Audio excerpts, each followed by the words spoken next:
बयनिसिमबो खुलुमनाय जासिबाय जे जोंहा खुंग्रिं ओनसोलनि मोनद' आफाद फारियै खुंग्रिं गुदि बर' थुनलाइ आफाद, खुंग्रिं दालाइसा दुलाराय बर' फरायसा आफाद, खुंग्रिं दख'रा बर' समाज, खुंग्रिं प्राइमारि ट्राइबेल संघ, खुंग्रिं हिमालयान हारिमु आफाद आरो खुंग्रिं जौगाखां आफाद जथायै जोंहा फैगौ डिसेम्बर दाननि 10 आरो 11 अक्ट'खालि जोङो साननैनि हाबाफारि लानानै जोङो गाजा गोमजायै खुंफुंनो जोङो सिगां दोङो आरो दिनैहाय बै जथुम्मानिनो जोंहा मोनसे लाइ खुन्थिया गायसननाय बे हाबाफारिखौ जों एसे सिगाङाव मावफुंबाय आरो आं आसा खालामदों बे लाइ खुन्थिया गायसननाय हाबाफारियाव जोंनि गुबुन गुबुन आफाद मोनद' आफादनि अनगायैबो जोंनि ओनसोलनि गोबां सानसुमै मेलेमजिबि बिथांमोनहा बाहाय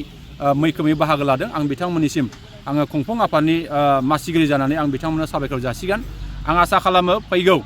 जोंहा 10 आरो 11 डिसेम्बराव जानो गोनां बे जथुम्मानि गेजेरजों जोंनि खुंग्रिं ओनसोलनि मोनद' आफादनि जे फैबाय थानाय 100 बोसोरनि मोनसे गोलाव बिथांखि बे बिथांखिया बे जथुम्मानि गेजेरजों सावरायजागोन आरो फैबाय थानाय बे जथुम्मानि गेजेरजों जोंहा जोंनि एबसुनिफ्राय बाहागो लाफैनाय जोंनि आलासि बिथांमोन, बर' थुनलाइ आफादनिफ्राय बाहागो लाफैनाय जोंनि दैदेनगिरिफोर, जे मोनद' आफादनिफ्राय बाहाय बाहागो लाफैनाय जोंनि गेदेमा आलासि बिथांमोनहा निस्सय जोंनि खुंग्रिं ओनसोलनि जे जौगानाय, लुखांनाय, फोजौनाय, फेहेरनाय, दाफामफिननायनि फारसे निस्सय बिथांमोना जोंनो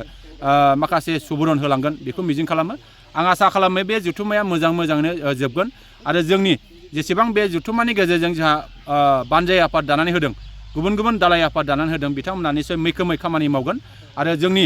जेसेबां बाहाय जोङो जथुम्मा खुंनो जों सिगांदों बिथांमोननि जे दैदेनगिरि बिथांमोनहाबो निस्सय बे हाबाफारियाव मैखोमै बाहागो लानानै जाफुंसार खालामगोन आं बेखौ मिजिं खालामो आरो जोंनि ओनसोलाव जोंहा 100थानि बारा जा गामिफोर दङ बे गामिनि गावबुरा बिथांमोन, जोंनि ओनसोलनि सानसुमै मेलेमजिबि बिथांमोना निस्सय बे बोसोरसेला जथुम्मायाव मैखोमै बाहागो लागोन आरो जोंखौ मदद खालामगोन आं बेखौ मिजिं